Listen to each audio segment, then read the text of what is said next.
자, 오늘은 경매 입찰표를 어떻게 작성을 하는지 하나하나 다 보여주면서 알려드리려고 해요. 처음에 법원에 가면 경매장 앞쪽에서 이렇게 한 세트로 한 명씩 나눠주시거든요. 여러 개 받으셔도 돼요. 일단 하나 달라고 해서 받으시면은 이렇게 입찰 봉투랑 입찰표랑 매수 신청 보증 봉투 이렇게 세 개를 한 세트로 주시거든요. 이렇게 받아서 작성을 하시면 됩니다. 일단 제일 중요한 게 기일 입찰표예요. 기일 입찰표 중에서도 금액 잘 적어야 되는 게 제일 중요하고요. 작성하는 법에 대해서 알려드리도록 할게요. 오늘은 본인이 직접 입찰을 하러 갔을 때 어떻게 적는지에 대해서 알려드릴 거예요. 만약에 대리인이 간다거나 법인인 사람이 입찰을 하러 갈 때 법인인 사람이 입찰을 하는데 대리인이 또 입찰을 대신 갈 때 다 준비해야 될 서류들이 조금씩은 다르거든요. 근데 오늘은 한 번도 경매 입찰해보지 못했던 분들이 이 영상을 보고 혼자서도 경매 입찰해볼 수 있도록 도와드리도록 할게요. 일단 기일 입찰표를 보시면 여기 법원마다 조금씩 다르긴 할 거예요. 이런데 서울 땡땡 지방법원 뭐 이렇게 적혀져 있죠. 다른데 뭐 부산 같은 데 가면은 부산 땡땡 지방법원 뭐 이런 식으로 바뀌어져 있을 거예요. 서울 여기는 만약에 남부라고 칠게요. 남부지방법원 적어주시고 날짜를 적어주시는 거예요. 2020년도 몇 월 며칠 이렇게 적어주시고 사건 번호 있죠. 사건 번호 2023 타경 1234 뭐 이렇게 적어주세요. 물건 번호는 뭐냐 하면은 사건 번호는 하나인데 뒤에 가로 열고 1, 2, 3, 4 이렇게 여러 개가 있는 게 있어요. 여러 개가 있을 때는 그 중에서 물건 번호를 꼭 뒤에 적어 주셔야 됩니다. 만약에 뒤에 물건 번호가 없이 내가 입찰하려는 물건은 만약에 2023 타경 1, 2, 3, 4라고 치면은 뒤에 뭐가 없어 하면은 굳이 1을 안 적어 주셔도 돼요. 그냥 빈칸으로 놔두셔도 됩니다. 여기 본인의 이름을 적어주면 되는 거예요. 그리고 전화번호 적어주시고 주민등록번호 적어주실게요. 우리는 개인인 사람이 본인이 직접 임차할 때이기 때문에 법인 등록번호는 지금 비워주면 됩니다. 주소도 적어줄게요. 서울시 땡땡구 땡땡땡로 땡땡번지 땡땡 몇호 이렇게 적어주실게요. 대리인이 아니기 때문에 이거는 비워주시면 됩니다. 제일 중요한 게 입찰 가격이라 했잖아요. 어떤 분들은 내가 만약에 1억 8천에 적으려고 했어. 근데 10억짜리에 나는 1억짜리라고 생각을 하고 이 자리에 적어야 될 거를 여기 1을 적으면은 내가 쓴 금액이 낙찰 금액이 되기 때문에 10억으로 낙찰이 되는 거예요. 원래 물건은 1억짜리인데 그렇기 때문에 이거를 가장 중요하게 해야 됩니다. 내가 잘못 적었다고 해서 내가 냈던 보증금을 다시 돌려받지 못해요. 그러면 보증금 냈던 돈은 바로 몰수 당하겠죠. 그래서 저는 만약에 10억이 안 넘는다 하면은 손을 가리고 뒤에서부터 적어요. 1억 8천이라고 하면은 이렇게 뒤에서부터 적어줍니다. 이래야지 안 헷갈려요. 머릿속에 이 숫자를 적어 놓지 마시고 어디 다른 종이에다가 내가 입찰하려는 금액이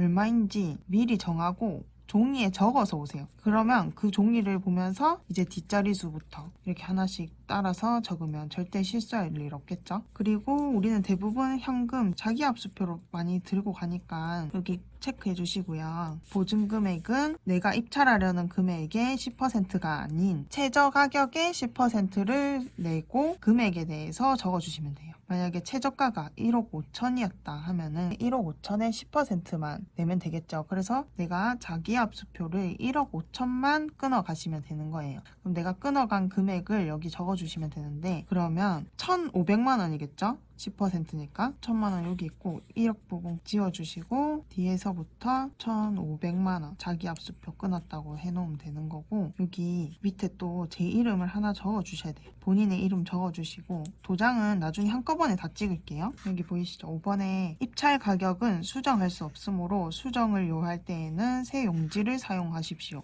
제일 중요한 게 이 부분이라 했잖아요. 여기 만약에 내가 더 올리고 싶어. 만약에 1억 9천으로 그냥 써야겠어 하면은 여기서 이렇게 고치는 게 아니라 이거를 새로 다 그냥 작성을 해야 돼요. 세트로 달라고 말씀하셔서 다시 작성을 해야 됩니다. 만약에 내가 최고가로 적었어. 근데 고친 흔적이 있으면 그냥 무효 처리가 되어버립니다. 처음에 가셨을 때는 이거 주의사항도 한번 쭉 읽어보세요. 내가 실수한 거 없는지 한번 쭉 읽어보시고요. 그 다음에 뒤에 보시면 이렇게 뒷장에 위임장이 같이 있어요. 위임장이 있는 거는 대리인이 왔을 때 이거를 작성하면 되는 거거든요. 대리인일 때는 간단하게 말씀드리면 대리인일 때는 이쪽에 칸도 다 채워주셔야 되는 거고, 그러니까 이거는 그 부동산을 사려는 사람의 인적사항을 적어주시고, 여기는 대리인이 입찰을 하는 거니까 대리인의 인적사항을 적어주시면 됩니다. 도장 각각 다르게 찍어야겠죠. 본인 거 찍고, 대리인은 대리인 거 찍고, 여기는 대리인 거 찍던지 본인 거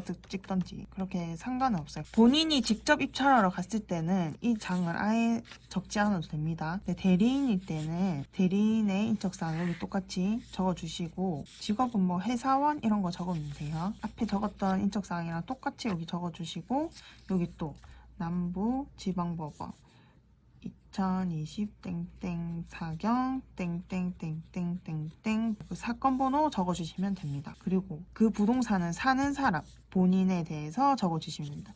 본인 1, 2, 3이 나눠져 있는 이유는 이 한 개의 부동산 가지고 3명이 공동 투자를 한다 하면은 각각 적어주시면 됩니다. 그리고 3명이서 공동 투자를 하는데 만약에 이 3명이 다 법원에 오지 않았다 하면은 한 명이 대표로 대리인 칸에 적어서 대리인으로 입찰을 하는 것처럼 서류를 작성하셔야 돼요. 그리고 여기 남부지방까지 적어줍니다. 그리고 대리인일 때는 본인에 대한 인감증명서가 있어야 되고, 여기 찍는 도장도 인감도장을 찍으셔야 돼요. 본인이 갔을 때는 인감도장이 아니어도 되거든요. 어차피 신분증 확인을 하기 때문에. 대리인이 입찰할 때는 이 본인이 진짜 입찰을 하려는지 안 하려는지 법원이 알 수 있는 방법이 없잖아요. 그렇기 때문에 여기 인감도장이랑 대리인이 이 봉투 안에 이걸 같이 넣을 때 인감증명서까지 같이 넣으셔야 돼요. 자, 그리고 여기 보시면 입찰자 보이시죠?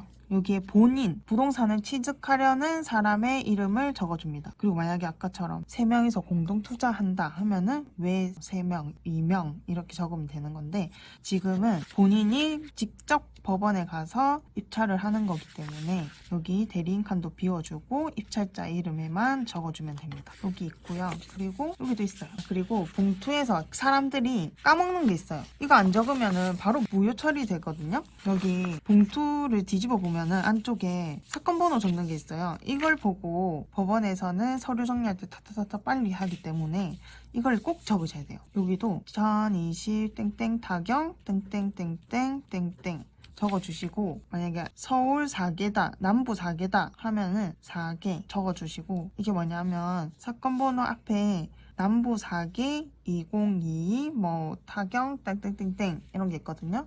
그리고 경매 몇 개인지 보고 적으시면 되고, 물건 번호 아까 전에 말씀드렸죠. 물건 번호 있으면은 적고 없으면은 비워둬야 된다. 여기 안 적으시면 이것도 무효 처리됩니다. 이거 꼭 적으셔야 되고요. 그리고 제대로 된 사건 번호를 적었는지도 꼭 확인하셔야 돼요. 만약에 서초구에 있는 빌라를 낙찰받으려고 이걸 썼어. 근데 다른 물건 번호를 적게 되면은 그 물건 번호에 대해서 내가 입찰하게 되는 거예요. 여기 내가 무엇에 입찰하려고 하는지 적는 거는 사건 번호밖에 없거든요. 그러니까 꼭 사건 번호도 제대로 적으시고, 물건 번호 있으시면 꼭 적고, 제일 중요한 거 또 강조드릴게요. 금액 제대로 적으셔야 되고, 대봉투까지 다 작성을 완성했어요. 앞에 뒤로. 그리고 매수 신청 보증 봉투가 있는데 여기도 똑같아요. 이거는 크게 중요하진 않는데 여기도 그냥 적어줄게요. 남부 적어주고 20땡땡 땡땡땡땡 하고, 물건 번호 있으면 적고 없으니까 안 적고, 여기도 나눠지죠. 본인 거는 일단 적고, 대리인이 왔으면 대리인 이름 적어야겠죠. 각각 도장도 찍어야 되고요. 그리고 나서 도장을 찍어야 되는데요. 도장도 법원마다 찍는 칸이 있는 데도 있고 없는 데도 있더라고요. 그러면 여기 인 표시돼 있죠. 인 표시돼 있는 곳에 찍어주면 되는 거예요. 여기 찍어주고 여기도 찍어주고, 뒤에는 우리가 본인이 입찰하러 왔기 때문에 지금은 안 찍어줘도 됩니다. 근데 어떤 법원에는 여기도 찍으라는 데가 있고, 이 법원에서는 또 찍으라는 표시가 없죠. 이렇게 법원마다 조금씩 다릅니다. 그래서 대리인일 때는 위임장 뒤편을 작성하시면 되고, 지금은 넘어갈게요. 그리고 대봉투에 보이시죠? 여기 본인 거 찍으시고, 대리인 게 있으면 대리인 거 찍으시고, 뒤편에도 있어요. 봉투 뒤편에 3개 보이시죠? 그냥 찍어주시면 됩니다. 그리고 아까 전에 매수 신청 보증 봉투에 또 똑같이 찍어줄게요.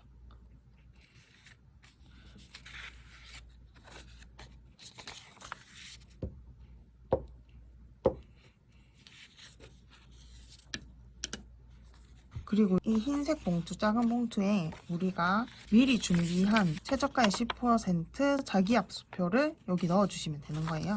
여기 넣고 그냥 이렇게 닫아주시기만 하면 돼요. 도장 다 찍었고, 최저가의 10% 이상인 금액, 딱 그냥 10%를 넣는다고 생각하시면 돼요. 넣고 다시 보면서 내가 금액을 제대로 적었는지, 한 번 더 억 단위 맞는지 확인하고, 다시 생각을 하고, 최저가 10%보다 많이 적었는지도 확인하고, 다 제대로 적었는지 확인을 한 후에 봉투에도 빠진 곳이 없는지, 물건번호 제대로 적었는지 보고, 앞에 도장 찍었는지 내 이름 적고 다 넣어주시면 돼요.